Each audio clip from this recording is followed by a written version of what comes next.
कर रहे थे।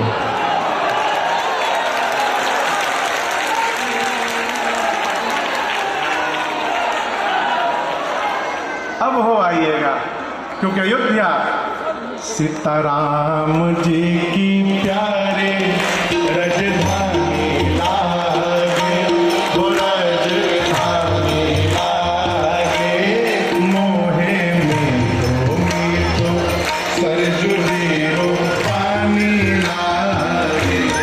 सीताराम जी की प्यारे राजधानी लागे, वो राजधानी लागे, मोहे मीठो सरजुजीरो पानी लागे। कौशल्या धन्य कैकेयी, धन्य सुमित्रा मैया, धन्य सुमित्रा मैया, धन्य कौशल्या धन्य कैकेयी, धन्य सुमित्रा मैया, धन्य सुमित्रा मैया। धन्य भूप दशरथ जी के आंगन, खिले चारों भैया मीठे, प्रभु की वाणी लागे, प्रभु की वाणी लागे, मोहे मीठो सरजुजीरो पानी लागे।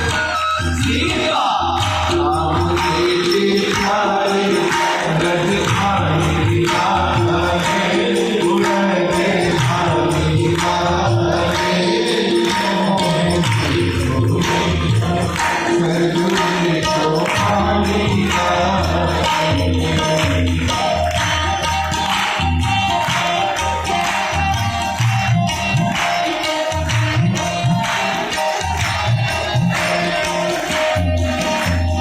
सहज सुहावनी जन्मभूमि, श्री रघुवर राम लला की, श्री रघुवर राम लला की। सहज सुहावनी जन्मभूमि, श्री रघुवर राम लला की, श्री रघुवर राम लला की। जानकी महल सुख सुंदर शोभा, लक्ष्मण जूट की लागी यहाँ के, कण सिर पे पुरानी लागे, पुरानी लागे, मोहे मीठो सरजुजीरो पानी लागे। सीताराम जी की प्यारे राजधानी लागे, वो राजधानी लागे, मोहे मीठो सरजुजीरो पानी लागे।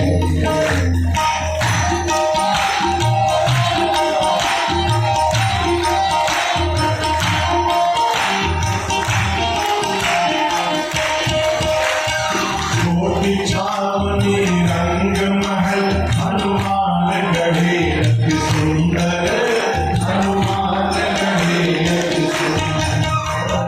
छोटी छावनी रंग महल, हनुमान गढ़े अति सुंदर, हनुमान गढ़े अति सुंदर।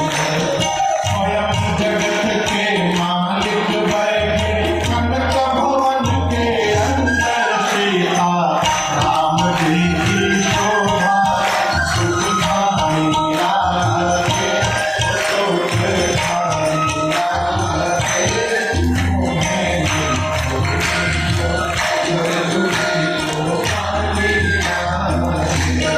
सीताराम जी की प्यारी राजधानी लागे, वो राजधानी लागे, मोहे मीठो सरजुजीरो पानी लागे।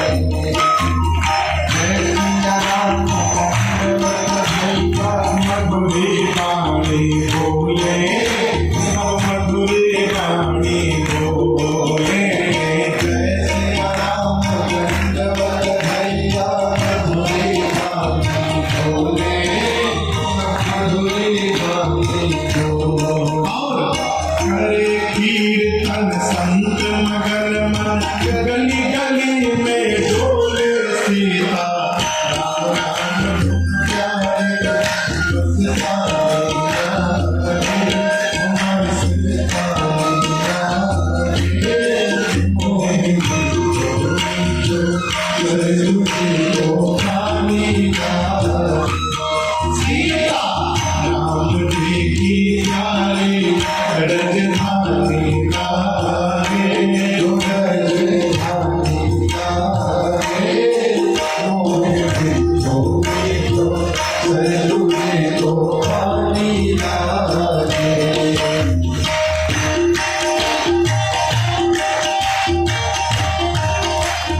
दूतों ने सबसे पहला काम किया, श्री सरयू जी में स्नान किया है। देखिए, अयोध्या जाइए तो प्रयास करिए, जितने दिन रहे एक बार सरयू जी में डुबकी जरूर लग जाए। आप गंगा जी के पास में रहते हैं ना, लेकिन आप बुरा ना मानिएगा, गंगा जी मनुष्य के जीवन के पाप को भस्म कर देती है।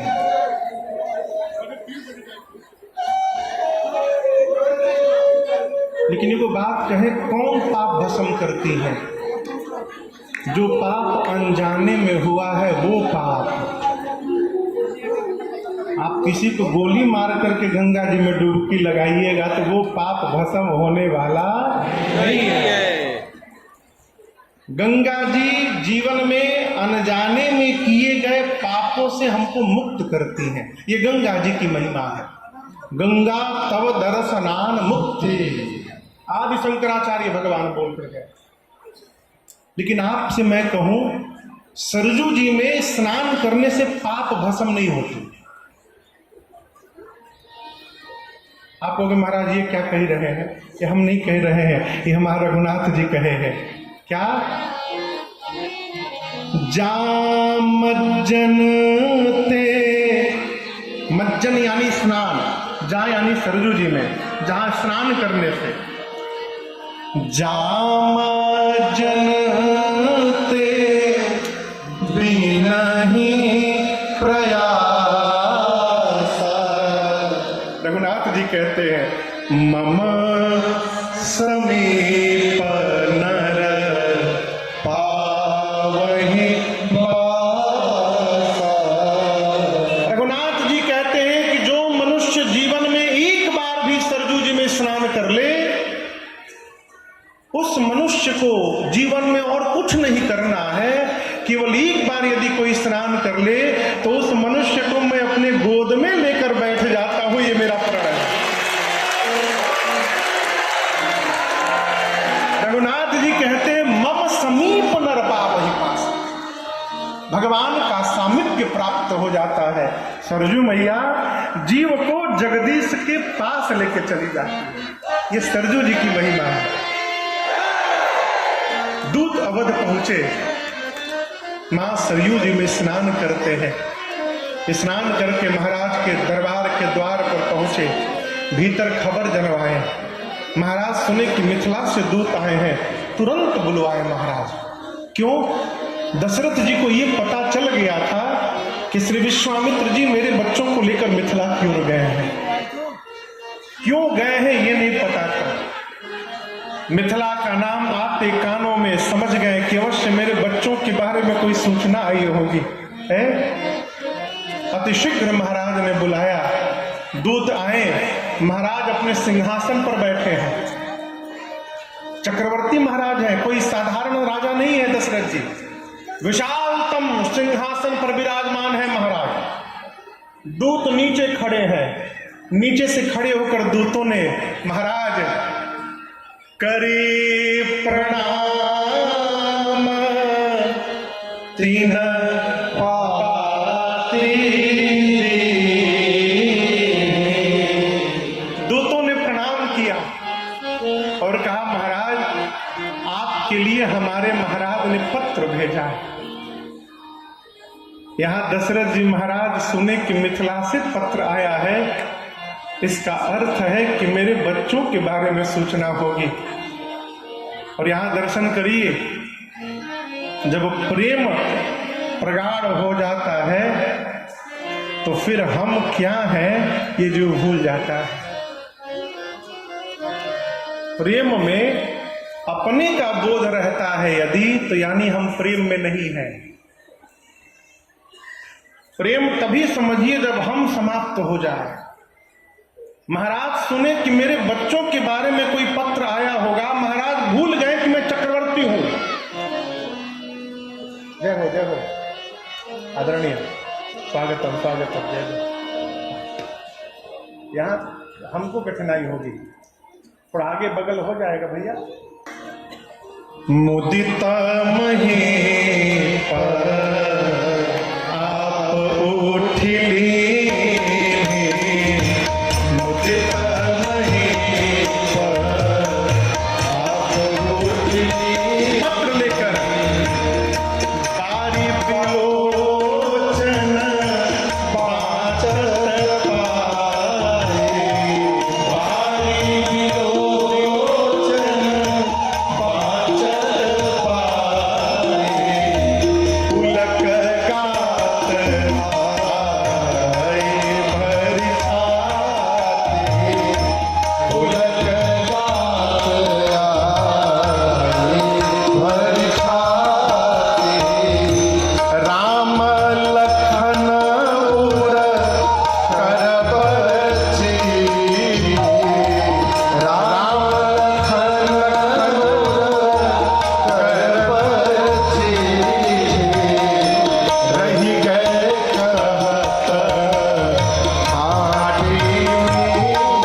गोस्वामी जी कहते हैं महाराज सुने कि मिथिला के दूत आए हैं, स्वयं सिंहासन से नीचे उतर गए। स्वयं। क्यों? प्रेम में नियम नहीं होते हैं, और जहां बहुत नियम होता है वहां प्रेम नहीं होता है। महाराज भूल गए कि मैं आज चक्रवर्ती सम्राट हूं, महाराज आज पिता बन गए। और याद रखिएगा, शरीर से प्राण निकलने वाला हो तो शरीर पूरा प्रयास करता है उस प्राण को रोकने का। जिस समय चक्रवर्ती जी महाराज ने श्री राम लक्ष्मण जी को दिया था विश्वामित्र जी को, उस समय कहे थे कि विश्वामित्र जी आप ये मत मानिएगा कि दशरथ ने अपने बच्चों को दिया है, आप ये मानिएगा कि दशरथ ने अपना प्राण निकाल करके आपको दे दिया है। आज उसी प्राण के बारे में सूचना मिली है, महाराज व्याकुल हो गए, दौड़े, पत्र लिए, वापस भी नहीं लौटे, वहीं खड़े खड़े तुरंत खोल के पढ़ते जा रहे हैं और यहां से झरझर निकलते जा रहा है। बारी बिलो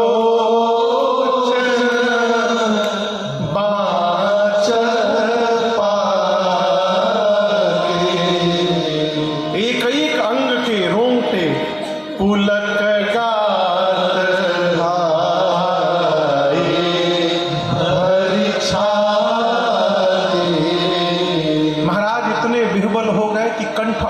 हो गया, वाणी समाप्त हो गई। और याद रखिएगा, जब जिह्वा बोलना बंद कर देती है तब आंखें बोलना प्रारंभ करते हैं। झरझर अश्रु निकलने लगे हो। सभा के लोगों ने जब ये भाव भंगिमा देखी महाराज की, सभा के लोग हाथ जोड़कर पूछते, महाराज क्या सत्य में राम लक्ष्मण जी के ही बारे में है? बोले महाराज, बोले हाँ, राम लखन और कर बरछी रही गए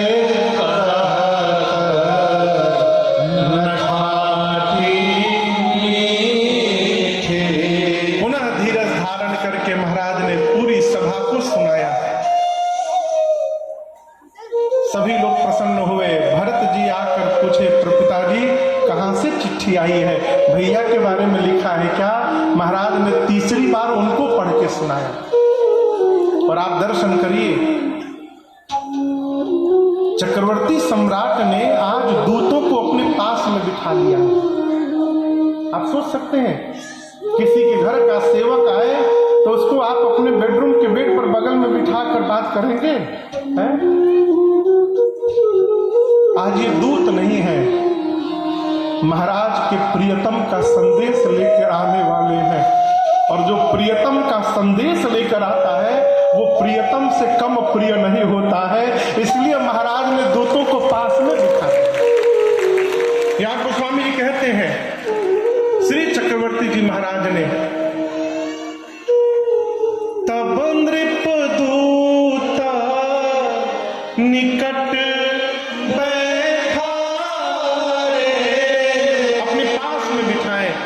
बिठा करके बात शुरू किए। भैया कहू कुशल दो बारे, तुमने के निज नयन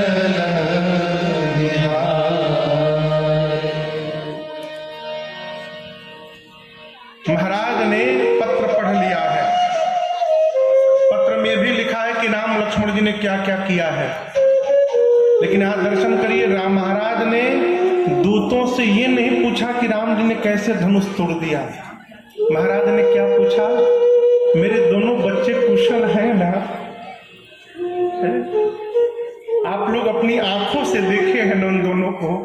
मैं बताता हूं, एक सांवले होंगे, एक गोरे होंगे, बहुत कम उम्र है अभी, हाथ में धनुष बाण लिए होंगे, विश्वामित्र जी के पीछे पीछे गए होंगे। आप लोग अपनी आंख से देखे हैं ना, दोनों कुशल है ना?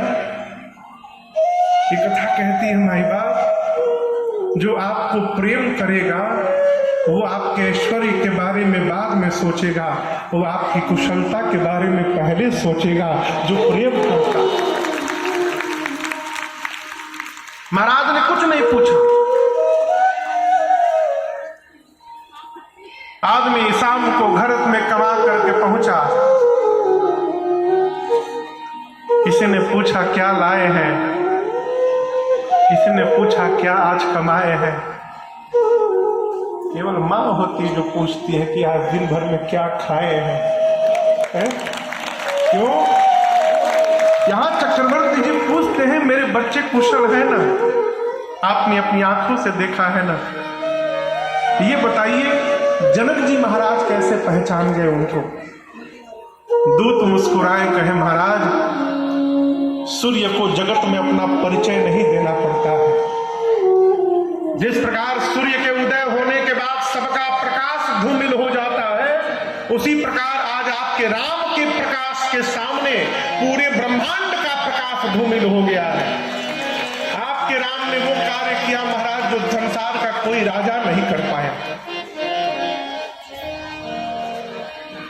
चक्रवर्ती जी इतने आनंद में आए, गले से मणियों की माल निकालकर दूतों पर न्यौछावरी लुटा दिए। दूतों ने उठा करके महाराज के चरणों में वापस रखा। कहा महाराज हम मिथिला से आए हैं और हमारे मिथिला में नियम है बेटी के घर का पानी पीना भी हमारे लिए पाप होता है। महाराज हम आपसे कुछ ले नहीं सकते। यहाँ पूरी सभा श्री जनक जी महाराज की जय जयकार करने लगी। क्यों? जिस महाराज के दूत के इतने श्रेष्ठ विचार हैं, उस महाराज का कितना श्रेष्ठ विचार होगा, इसकी कल्पना करें। चक्रवर्ती जी महाराज दौड़े गुरुदेव के पास और जाकर पत्र चरणों में रखकर कहे गुरुदेव आपकी कृपा से, प्रभु की कृपा भयउ सब जन्म हमार सुफल आपकी कृपा से गुरुदेव सब हुआ है। गुरु जी मुस्कुराए हैं,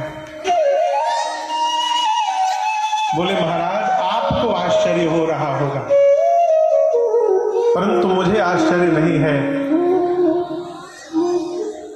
गंगा नदी है, देख रहे हैं ना आप लोग?